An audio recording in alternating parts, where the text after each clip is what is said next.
Good afternoon and welcome to the third FMA student virtual seminar series. My name is Shannon Tompkins and I am the Director of Student Programs. As we realize, COVID-19 has disrupted the college experience for many students. So we have organized this series to help you stay current with what's going on in today's financial markets and economies, and to also help you keep connected to the FMA community. Before we get started, I'd like to congratulate any 2020 graduating seniors in the audience today. We're proud of you and we wish you all the best in your future endeavors.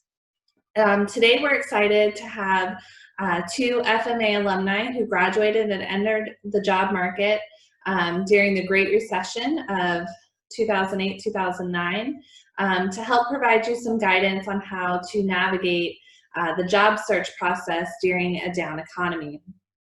During today's presentation, please post any questions that you might have for the panelists by clicking the Q&A button at the bottom of your screen. The chat window has been disabled. And today's moderator, we have Dr. Rusty Yerkes, chairperson of the FMA Student Chapter Committee and Associate Professor of Finance at the Brock School of Business at Stanford University. His research expertise is in financial markets, investments, financial planning, banking, and financial risk. Dr. Yerkes? Thank you for the introduction, Shannon, and thanks to you and Dawn and Michelle at FMA for organizing this session, and especially thank you to Paul and Karen for being with us today. Students, thank you for taking the time to join us. We hope this will be a valuable and interesting and helpful session for you. So we have Paul Blackburn. Paul is a 2009 graduate from Northern Illinois, still in the Chicago, Illinois area, working in the real estate industry. And I'll let him tell you a little bit more about his background in a moment. And we also have Karen Sheffield. Karen is a graduate of Texas Christian University in 2008 and currently works as a finance manager with PepsiCo in Dallas-Fort Worth area. So with that in mind, let me turn it over to Paul. And Paul, if you would, maybe just take a few minutes to tell us a little bit about your background and what you've been up to since 2009. All right. Well, again, thank you for having me. It's a pleasure to be here and to share my experiences. And I think it's wonderful, everyone who's actually on this call right now, that you're taking the time to do this. I graduated, like you said, in 2009. I decided to go into the real estate business. That was probably the craziest decision I think anyone could make in 2009. But I did it because it was something that I knew. When I was in college at NIU, I decided to start rehabbing houses. And I did that as a freshman. I did that up until I was a senior. So for me, it was just a natural trajectory of the business I should be going into, something that gave me some background.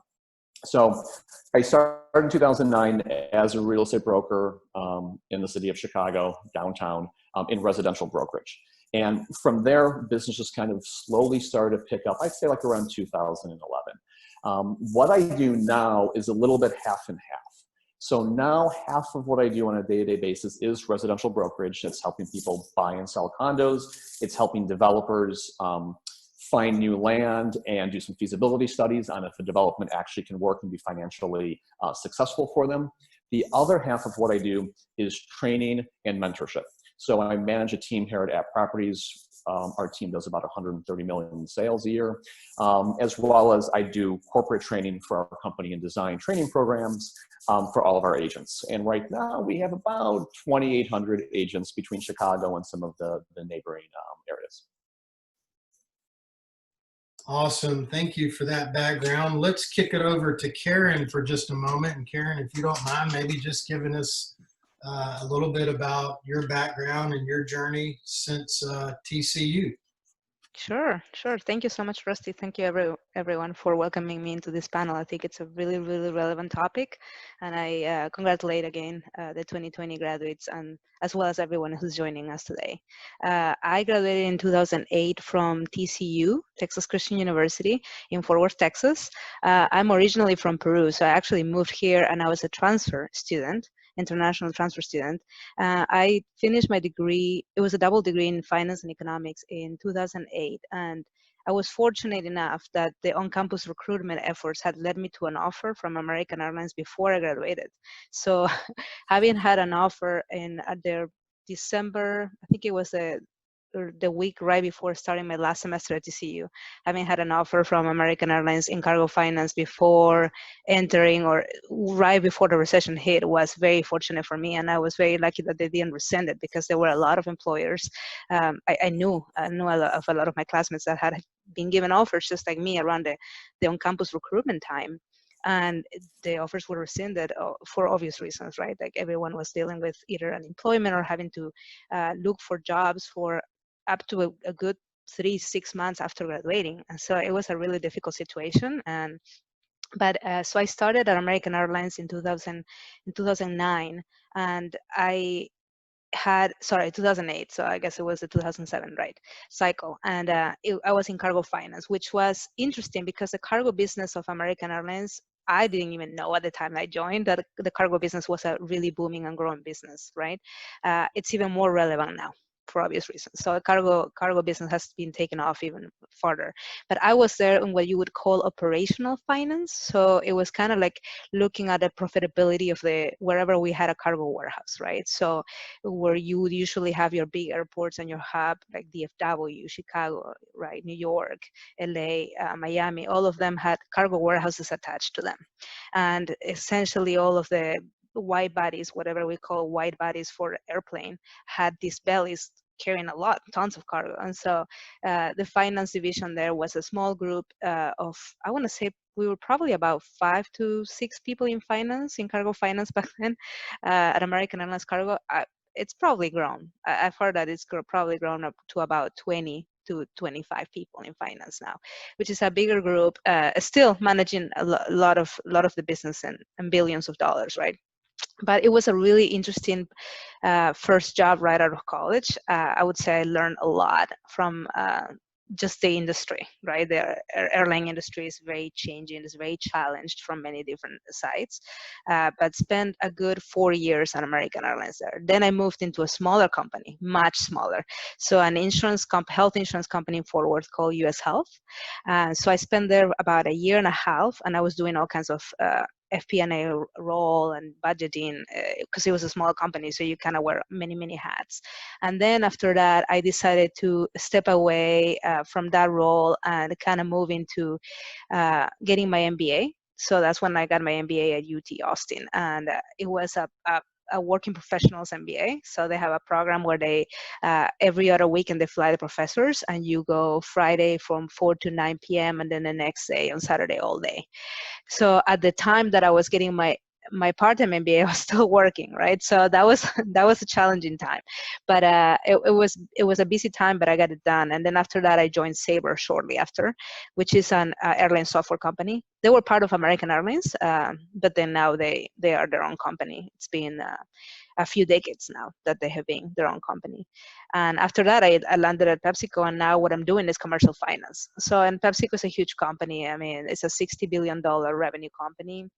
So you get to rotate, and essentially you get to do any kind of finance that is from corporate finance to asset strategy to commercial finance, which is what I'm doing right now, to innovation finance, and you just see a number of things there. You could easily spend a lifetime, and a lot of people have a long tenure. I would say most of the people I've asked around on any given day how long they've been with a company, they've been for a decade or at least, right? And so there's just a lot of opportunity there for growth, but that has been my path so far.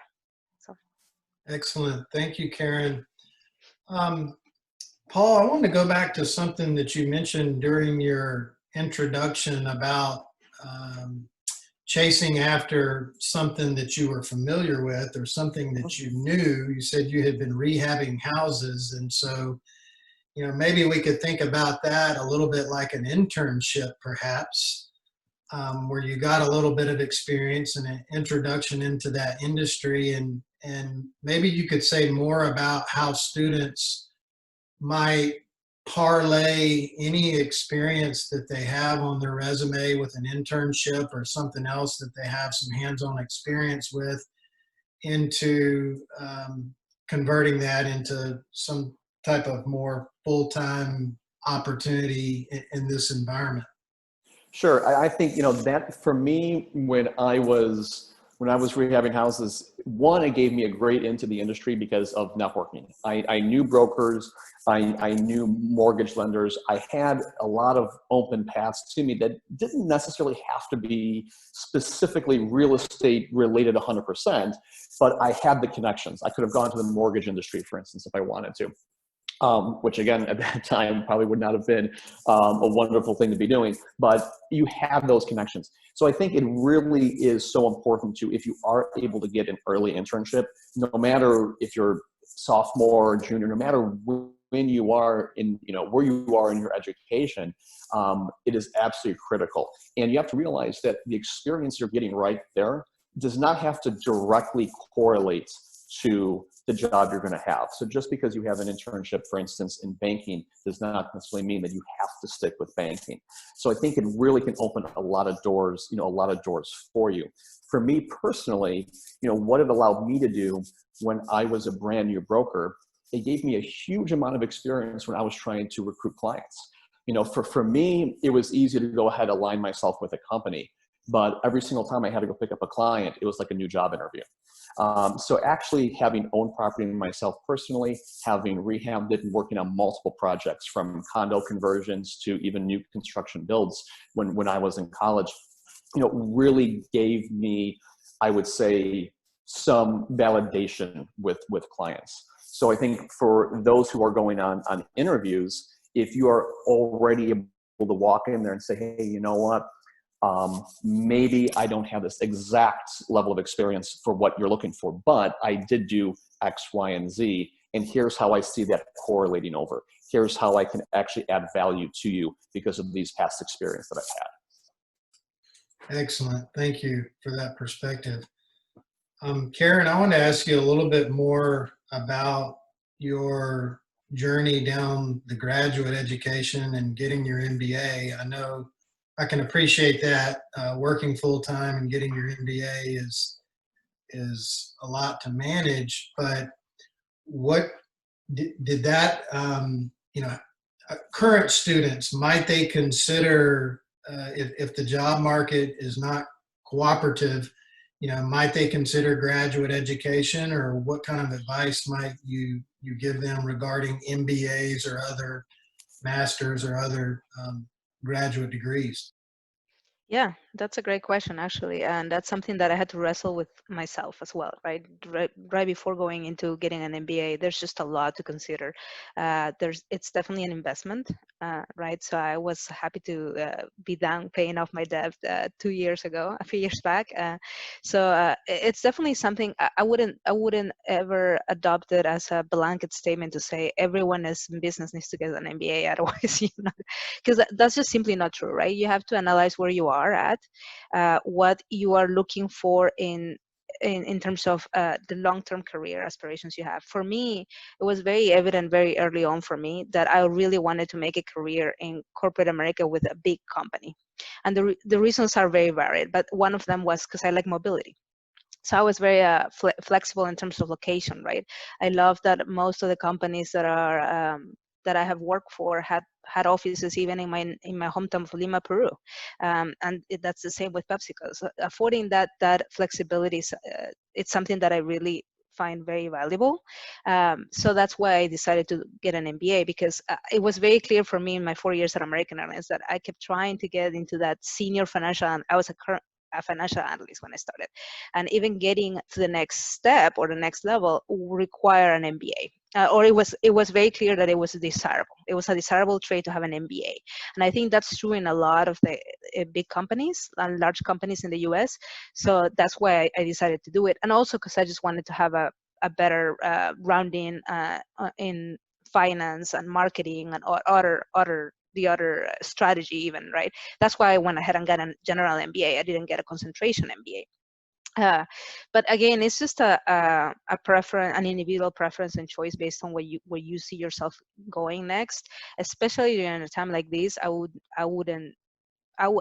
certainly understand like trying to go into that path, but I would say getting an MBA, going straight from an undergrad into an MBA might be a little tough, just because you usually want to get a little bit of industry experience first. I feel like that makes you better prepared, or it is a nice segue into the MBA, right? Otherwise, I don't know. It's just my opinion that it would feel like just taking more advanced courses and continuing with your undergrad, which there's nothing wrong with that. But and if the circumstances are such, then that you have to consider that you could.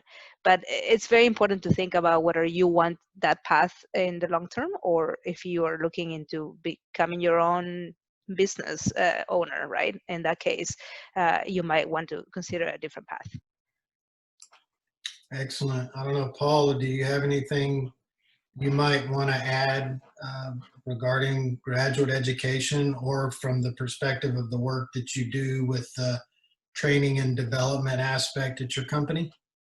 So, I have thought about going back to get my MBA. UIC here, University of Illinois in Chicago, has a phenomenal real estate MBA. So that was one thing that I did look at. The reason why I did not pursue that is just in the more independent contractor field that we're in.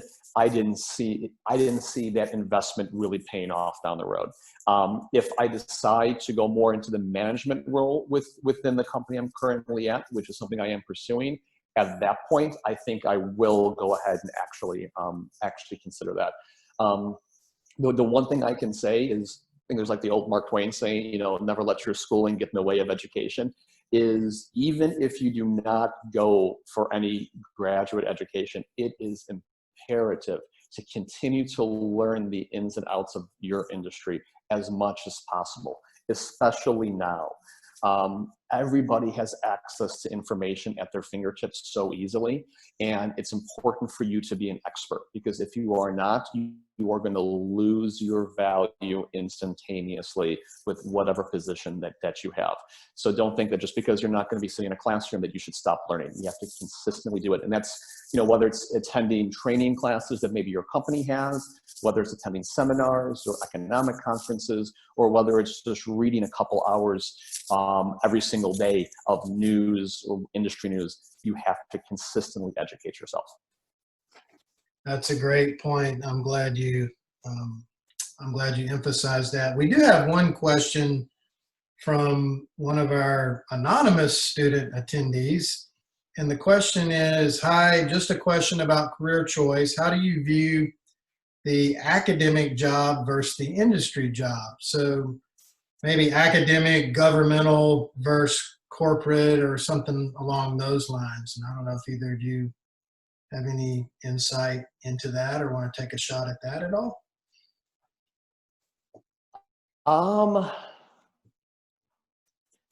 I'd say you have to love it. And I'll give you an example of what I've been doing a lot more. And this won't pertain to government, more like the academic as far as teaching and what I've been doing with my company. I've fallen in love with it, and I'm moving more in that direction within my company, simply because I absolutely love what I'm doing. So I think if you are looking to go the academic route within the finance field, you really have to truly have a passion for what it is that you're doing.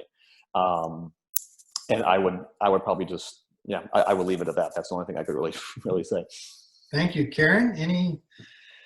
Yeah, I don't think I'm trying to remember any jobs that I've held that were academia related, and probably just a teaching, like a teaching assistant or like a teaching intern when I was in Peru, studying economics, and I was kind of like a teaching aide for like some students that were trying to get up to speed with their economics, or gonna kind of improve on their classes. So I concur with Paul. You really gotta love teaching right? And I had a great experience and a great time, but for me, it was very clear that I was very passionate about industry, just because I loved applying the concepts that I had learned in the classroom to real world scenarios and problems. So, but it's definitely a valuable uh, a viable career option if that's what you're looking into. And but Rusty, you can probably talk more to that, right, yourself? Like what has been your experience in academia? Yeah, I've been on both sides. So actually government, industry, and academia, if those are all somewhat different. And I would definitely agree with you both that, you try to find, the advice I've always given students is if you think about three circles, what you're good at, what you enjoy, and what you can make a living at, and try to find where those three circles intersect. And that's, I guess, what I've tried to do. And that's basically, some people will say, well, pursue your passion and your pension will take care of itself. And that may or may not be true, because I really like riding bikes, but I don't think bikes is going to put food on the table for my family. So trying to differentiate between something that, might be considered a hobby and something that might be considered professional interest. And I think you can have both. And, I think some people are lucky enough that maybe, their hobby is their profession, and that's fine. But, academia is very different than corporate America for sure. And there's pros and cons to both. Certainly, you become very much a expert in your field, and your focus is somewhat narrow, I would say, in academia, because that's what you're paid to do. And I would anticipate that most participants on the call today are probably not pursuing academia as a career, but I could be totally wrong there. I mean, I think academia can be a great career. There's lots of advantages, but most of the students that are graduating are pursuing professional, different professional within industry, some in government, some in nonprofit, but I would say the minority in academia. I do want to go back to something that Paul mentioned earlier about networking and the importance of networking. And with the things that you all are seeing at your companies and in your communities, you both live in large metropolitan areas, what are some tips that students might think about in the current environment to help them continue to network if you can't get together in person? Okay, I guess I'll go ahead and I'll jump in. I would say I'll give the same advice that I've given to a lot of my brokers and some of the stuff we've been doing in our training when it comes to trying to get clients and stay in touch with past clients, because I think this will correlate over well for networking. Never has there ever been a point in our lives, or probably in history, where there really has been a more captive audience of people who want to talk to somebody, but they can't, right? We're stuck at home, we're bored, we're maybe busy working from home, but we are missing that human connection. So there really is a phenomenal opportunity to have a captive audience. So we do have in this area, there have been some networking groups, specifically in real estate, for instance, that have moved totally online, and they will do Zoom calls. And usually they'll pick like a handful of people that kind of might be the moderators, and other people can kind of jump in and ask questions. And then sometimes there's smaller groups where it's 8 or 10 people, like little subgroups within those networking groups. So they definitely exist here. And I think they exist, across all different industries. But I would say, feel free to start reaching out to people. If you do have any contacts, business cards of people that you did meet at normal networking events in the past, reach out, give them a call, send them an email. I guarantee you now, you will have a much greater rate of response than you would have pre-COVID-19. Karen? Yeah, I would definitely agree with what Paul said and just piggyback on that and say that, yeah, especially if you're graduating in the next couple of years, or even if you just graduated this year, take advantage of, you probably have a good idea, or maybe you don't and you're still learning, and that's okay too. Have a good idea of who you would want to work for, what companies, right? And kind of like reach out. I've had people reach out to me on LinkedIn, and I respond. I'm happy to help, So if you have an idea of where you want to go with industry or companies that you are following or watching, and you know someone there or someone who knows someone there, I would say do not shy away from that. I think more than ever, people are more willing to help out each other now during these times, and so yeah, feel free to reach out if you want to explore careers with PepsiCo. Feel free to reach out. I'm going to be shamelessly recruiting here. So No, that's fantastic. Thank you for that. And along those lines, I'm just curious, what kinds of things has your company, Karen, have they, like even as a university, we're like on a hiring freeze. And of course, we don't really do a whole lot of internships per se, but what kinds of things do you see going on with regards to talent acquisition and traditional internship programs or leadership training programs for entry-level type positions and so forth? yeah, that's a great question, actually, and a great segue.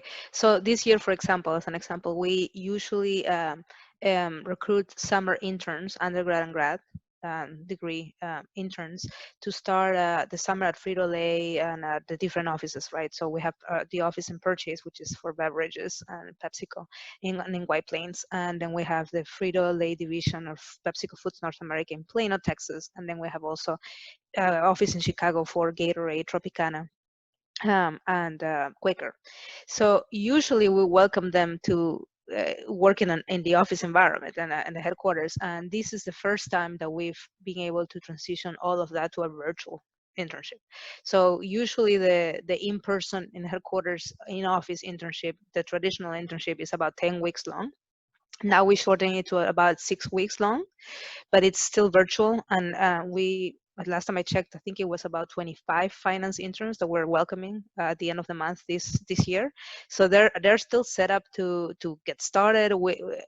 I gotta say, I'm very impressed with the way a lot of companies, not just PepsiCo, have been able to adapt to the new reality in a seamless manner, right? PepsiCo has transitioned everything online. We're doing Zoom. To Paul's point, we're doing networking, ERGs, events, everything on Zoom.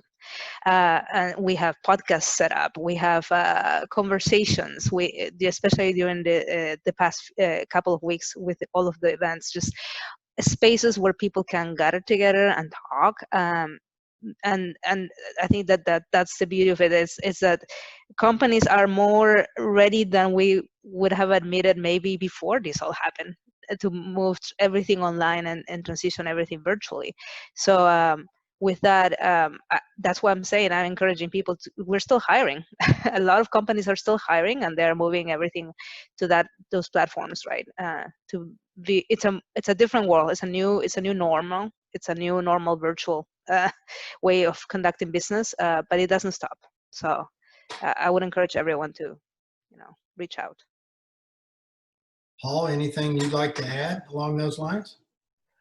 I can tell you what our company is doing at Properties here in Chicago is, during the last financial, crisis, the Great Recession, we were the only company in the city that actually continued to grow and did not lay off a single person. We are doing the same thing now.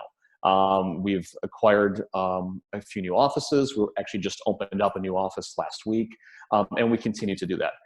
We look at this as that if there's any there's ever a time to gain market share and to expand, it is right now. It's when other people are kind of in crisis mode and they're sheltering in place, you know, no pun intended, but I mean, they're retracting, we're spending money. And I think that's, in my opinion, the right decision. Sure, being opportunistic, that's fantastic. We do have a couple of questions coming in from some of our student participants, so maybe we'll grab a few of those. Firstly is from Jason Schramm, and Jason is asking about internship or job offer that has been revoked due to the pandemic, and any advice you might have if you are facing that situation.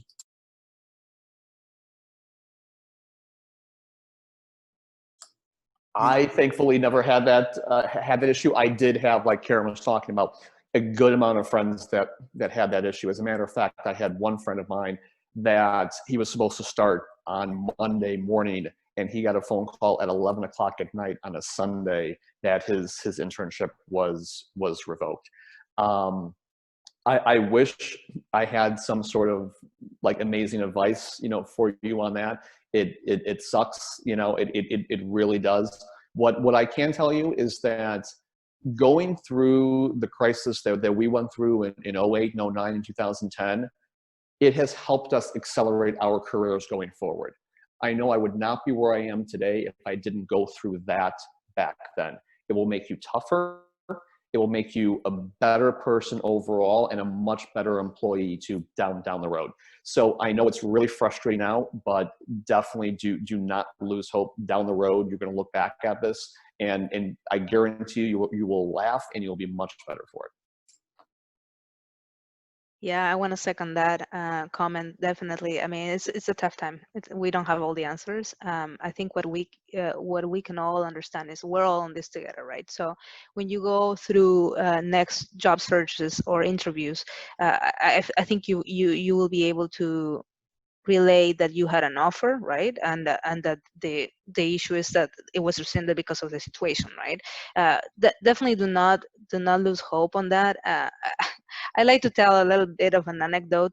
When I came to this country, I didn't know anyone, right? I had to network and get to know people. I didn't have a network. I was all by myself here, all the way from Peru.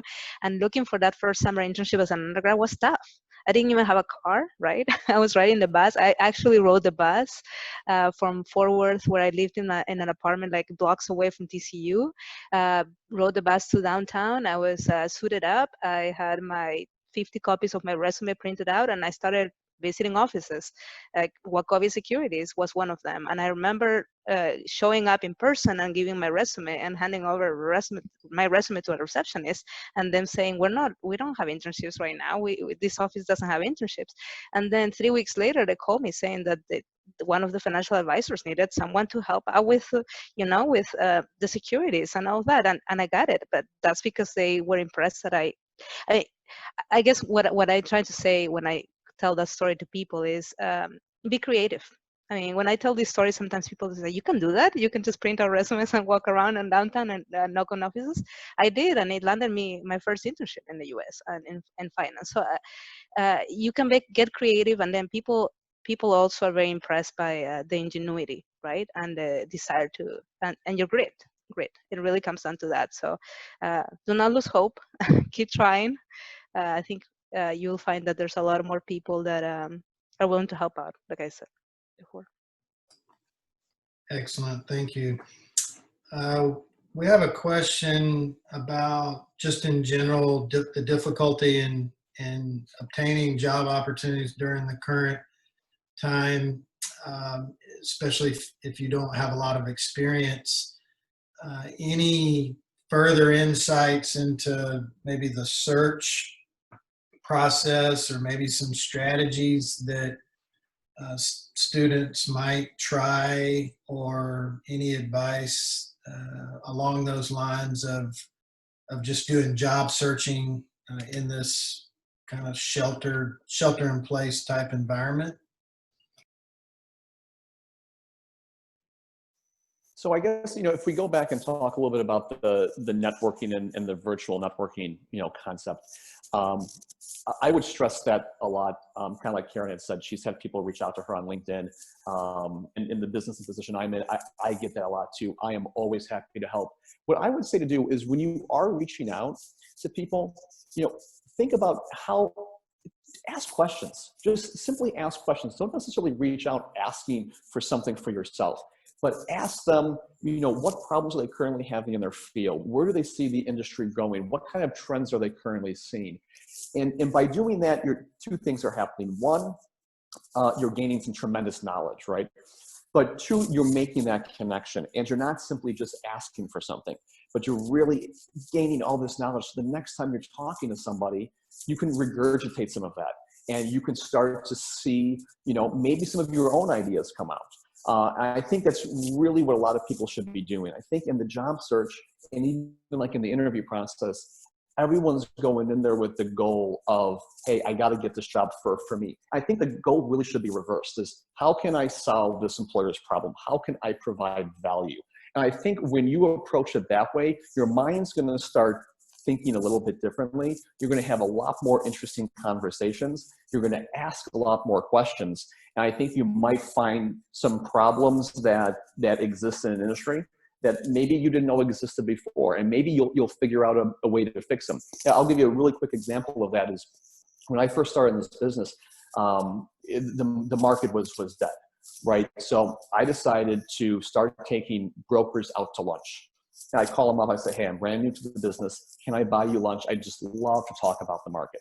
So I'd buy them lunch and we would chat for an hour, and I would learn something new from every single one of them. And what I was trying to figure out, a way that I could bring some kind of unique market perspective. Where could I identify problems that were not being solved?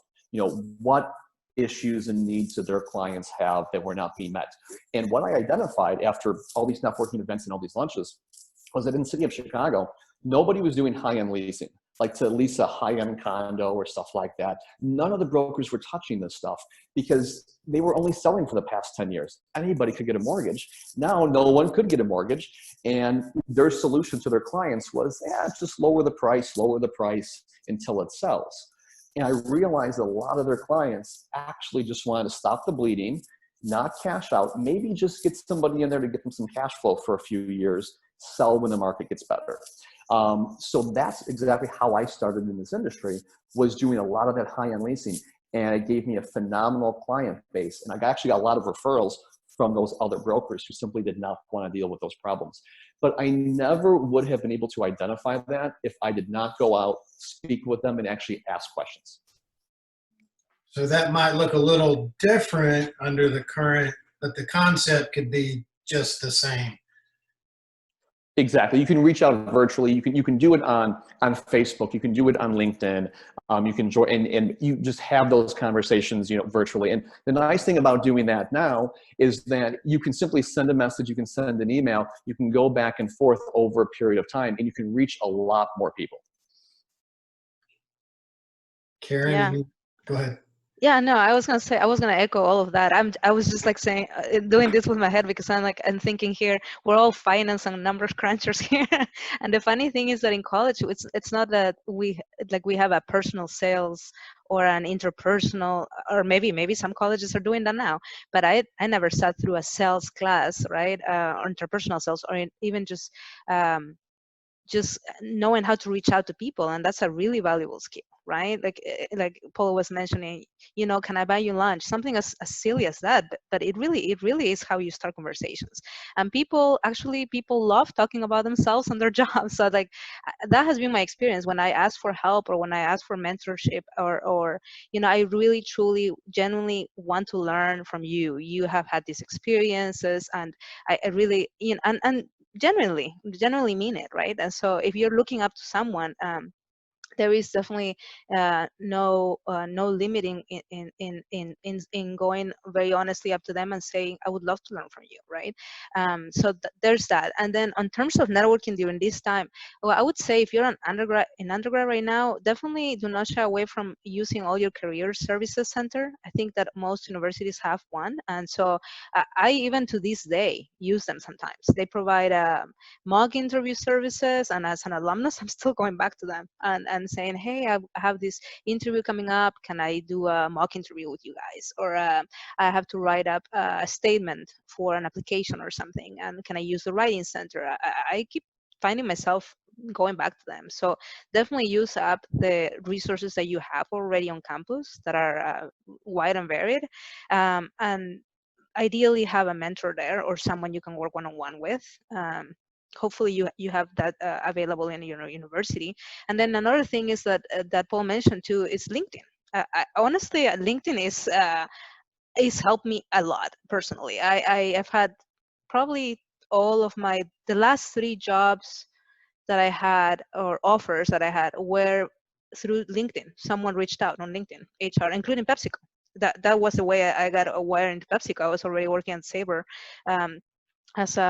that was from the on-campus recruitment, and then from there into PepsiCo was through LinkedIn. So definitely tap into those resources. Nowadays there are all kinds of like free Zoom classes and training on how to improve your image or your profile on LinkedIn, and how to word things, right? Because everything is keyword search, and lots of this stuff is robot searches. So just get polished in your LinkedIn presence. And like Paul just said, reach out to people. There's no I don't think that I can add any more than that, but I would say that. No, I would like to pile on about your advice about the Career Center, that we continue to see companies reaching out to Sanford, to our Career Center, and to our internship coordinator with both virtual internship opportunities as well as entry-level positions. Now, I think it's changed somewhat. And maybe you thought you really wanted to do A, but now you might end up having to pivot, and you might have to consider doing B. But I would argue that you never know what that might turn into, or what that might look like. And along those lines, we do have a question from someone who says, from Inez, I believe, says, finishing my undergraduate in management. If I start an internship remotely, will I learn the same as if I were in the office? What's your take on that, and what that might look like? I think that's actually a really good question.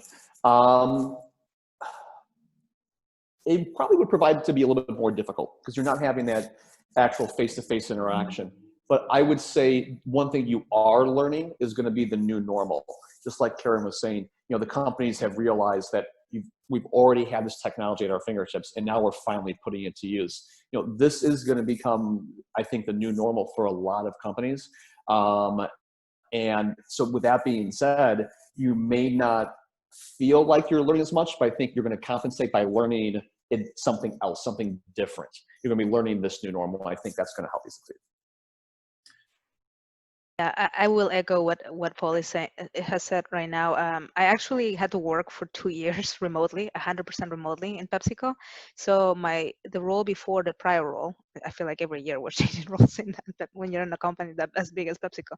But the second role I had to move to Raleigh, North Carolina, because my husband had taken a job with the EPA. He's in science. He's not in business, so completely different animal. But he took a job with the EPA in Raleigh, and I had to move all of a sudden. And I remember being very nervous on how to approach that topic with PepsiCo, because I was only a year or a year and a half into PepsiCo in my career here. And I was just thinking, I don't know how do I bridge that conversation that my husband has to take that job now. He just finished his PhD in mathematics, and now he's getting this awesome opportunity with the EPA. Like, I don't even know that they would consider keeping me, because there's no offices in Raleigh. The closest office for PepsiCo in finance was in Charlotte, which is 3 hours away from Raleigh. So that was not a possible commute, if you will. But just talking to people, and I guess the rapport that I had built and the reputation, right? You building your reputation since day one. After a year and a half in PepsiCo, I had talked to the boss of my boss at the time, and she said, "Oh, we're very supportive, Karen. If you have to move away, because of your husband's job. I'm sure we can manage something. And I became one of the first cases in finance at PepsiCo that allowed 100% remotely. And it's funny to this day, like now I look back and I say, wow, I never thought that I would get some real practice then of what I'm doing right now. But it's true. I mean, if you start a role 100% remotely and it's your first job out of college in finance, it might seem a little weird because you're hoping, especially coming from college, right, which is a very structured environment where okay, I have to show up at 10 o'clock for this class, and I have like a schedule built up for me. I just have to show up and do the work. Here is kind of like, okay, unless I have some structure, but that's true about any job, right, whether it's in the office or not, you kind of have to figure out as you go how to make things happen, how to get the help that you need, not to shy away from asking the questions, right? This is the time to learn, right? So you ask all the questions that you can, and get as up to speed as fast as possible. But I would say, yeah, it's a very different environment, but everyone, again, the nice news here is that everyone is on the same place.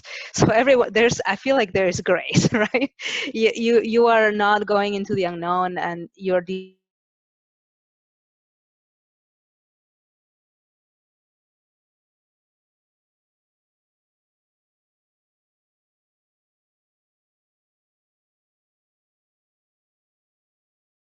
incumbent upon getting students back to campus in a safe manner. And so quite frankly, I don't know what that will look like. I think it's most schools' intention to try to have on-campus classes in the fall if they can. But if we don't, and if we have decline in enrollment, then clearly we will have less need for faculty positions, unfortunately. And so I'm certainly concerned about that, not just for myself and for my colleagues, but just kind of the industry as a whole, I think could take a hit. But having said that, I would counter that by saying that we've also had numerous colleagues announce their retirement.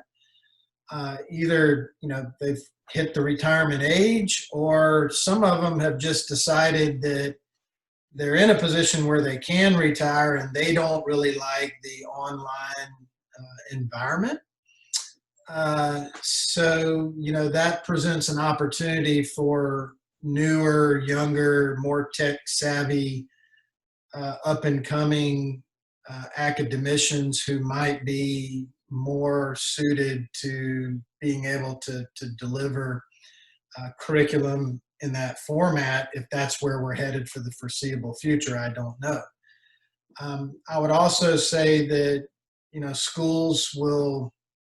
people will continue to have opportunities to move around, even though I think the current situation might stifle that somewhat. So that is sort of one set of comments. And then I would follow that up by also saying, just like everyone else that's on the call, if initially you were thinking A, these are uncertain times and you might have to pivot and start thinking B, which is you may have to open up your search to things, if you're in a PhD program, you might have to say, well, what could I do outside of academia? If the academia industry ends up being hard hit, just like some of the other industries which have been particularly impacted by the pandemic, whether that's travel and leisure or whatever, then you might have to think, well, could I use my skill set that I have acquired through a PhD program? Could I use that in government? Could I use that in industry? Programming and tech and data analytics are all very hot. And so, perhaps you could parlay some of that skill set in another area. So those are kind of my thoughts about the academic job market. I know that's probably not what you wanted to hear. You wanted to hear is that Sanford is hiring and please send me your resume. Sorry, I can't tell you that. But I think, we're in the same boat with a lot of other people. We don't know what our fall enrollment for our incoming class is going to be. We don't know how many returning students we're going to have. And there's just a tremendous amount of uncertainty, and we can't afford to take the risk of making commitments to new hires until we know what that looks like. So I think there'll be some, and then once this passes, and I'm optimistic that it will, there might be a huge backlog where we have to have a huge wave of hiring down the road. So, who knows what might happen.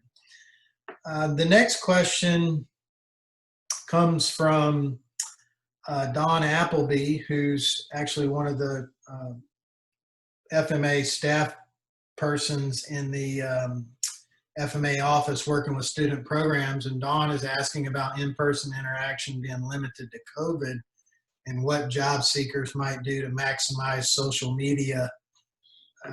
LinkedIn has been mentioned several times. And so, I don't know if you want to expand on social media presence or virtual branding and marketing for students and individuals and their resumes.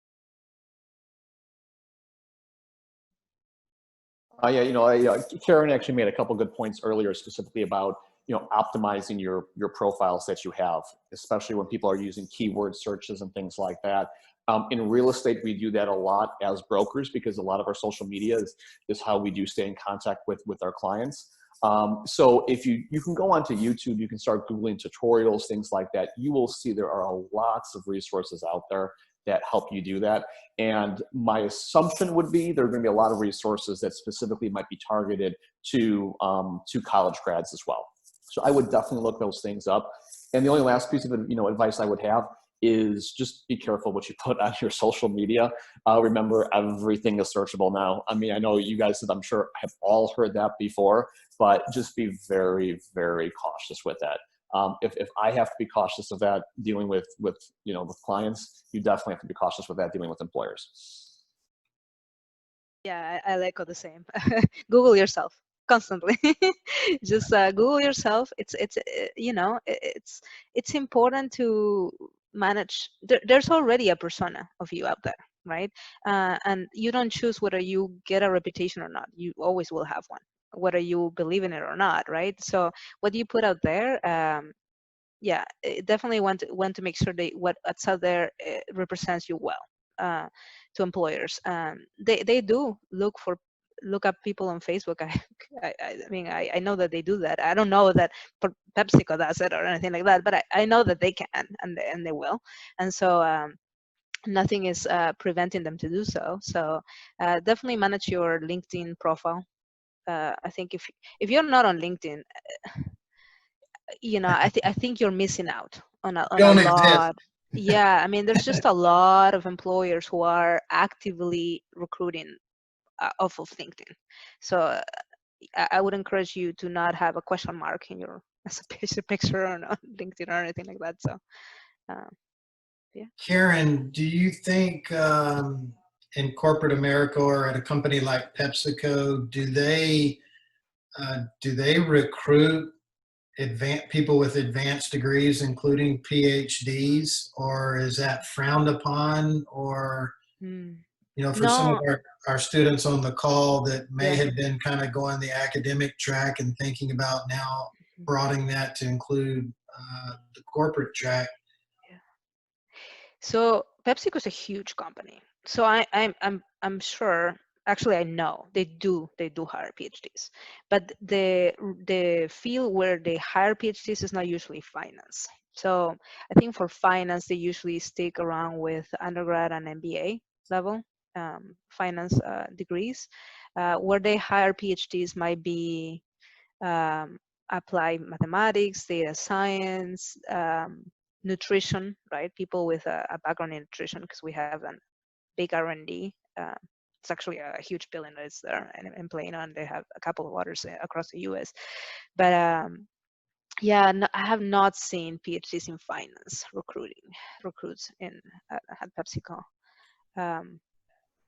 I don't know. What's your experience being, Paul, in the real estate industry or industries. I'm trying to think of any other. Yeah, PhDs in real estate from like a sales perspective, we're not going to see that. Where we will see it, if anything, would be on governmental areas, or like quasi organizations, such as National Association of Realtors, and then local state organizations, where they will want usually a PhD, typically on the economic front of things, but possibly in finance as well. But that pretty much would be it.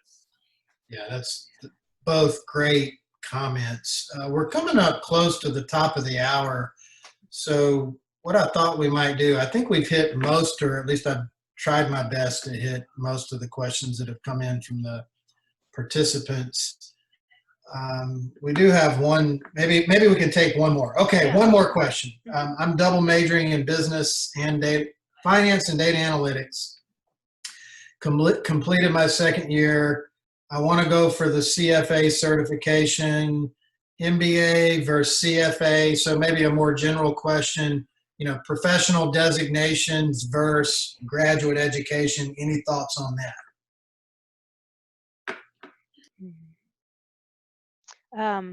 I'll say, because I'm still reading that, its long-term goal is work in investment banking. If you're sure, if you know that that's what you want to end up doing, investment banking or going to Wall Street, I would say CFA is probably the way to go, versus an MBA. I mean, there's nothing preventing you to go for both at different times in your career. But I from my experience, and I had to make that choice at some point. Do I want to go into corporate finance and go to Wall Street, or do I want to just work for a big company and kind of move around and do the different kind of route in finance? I just know that for Wall Street, that's definitely a very sought after certification. But I don't think that it's also even a hard requirement, right? But if you do know that you want to go into investment banking, I think CFA certification is the way to go instead of an MBA.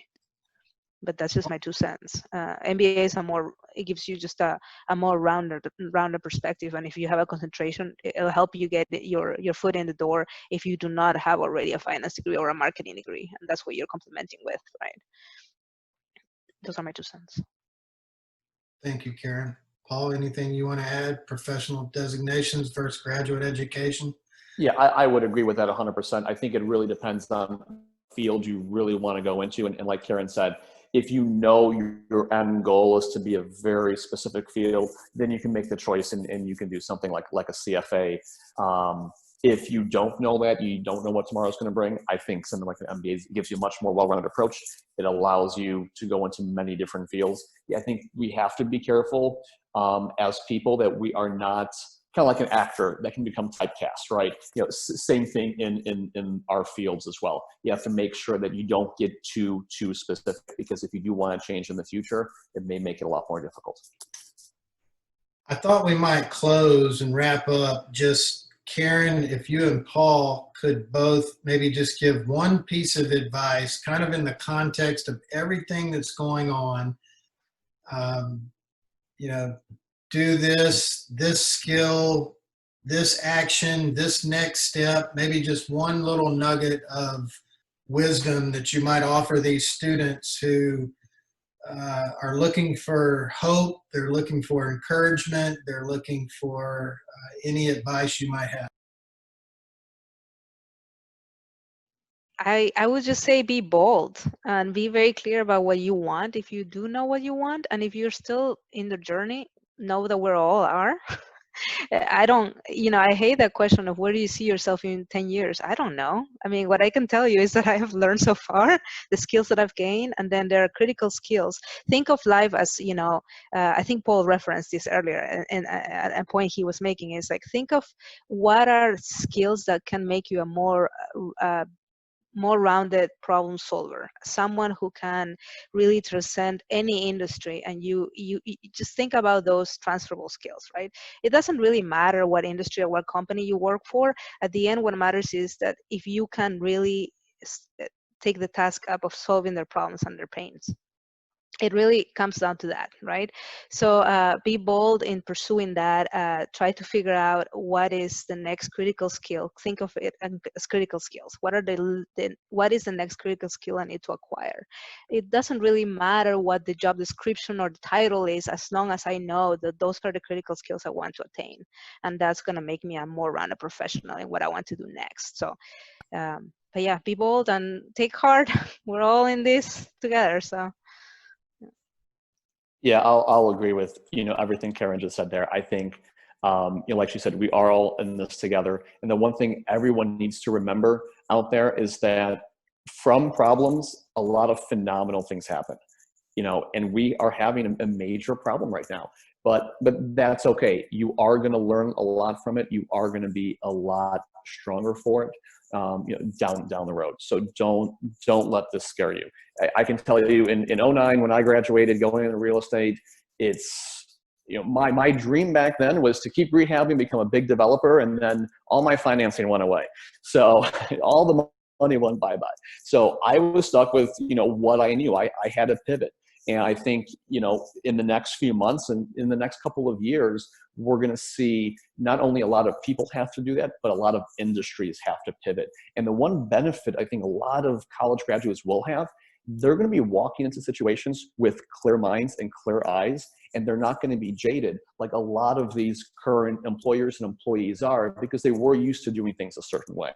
So look at the fact that you don't have experience and you don't have that cloudy mind as a benefit, and learn as much as you can and see how you can provide your own unique perspective on the market, on the problem, on the industry. And I think that you will go far, but don't worry. Trust me, it could be a lot worse. You'll get through it. That's great advice. Really want to thank you, Paul and Karen, for taking time to be on the call with us today. And especially to, again, the FMA staff, Michelle, Shannon, and Dawn, for arranging this series. This is our, we've done a few of these, and we intend to do a few more in the fall. So be on the lookout for some future sessions. We're currently thinking about some ideas of some things that we can continue to do to provide a service to the FMA students and members. We will have a video recording of this call on the YouTube channel, the FMA YouTube channel, later on this week. This kind of wraps up what we'll be doing for the spring semester. I recognize we're really technically into summer now, but we'll try to continue these in the fall and see what the future holds. I want to again congratulate all of those of you who graduated, and we want to offer some words of encouragement and stay positive and look for what opportunities, as Paul indicated and Karen pointed to, what opportunities this situation might have created. So keep a good positive attitude, keep working hard, reach out to us if there's anything that we can do for you. And again, thanks Paul and Karen for joining us today. This concludes our call at this time. Thank you all. thank you, Rusty. Thank you. Okay. Bye now. Have a great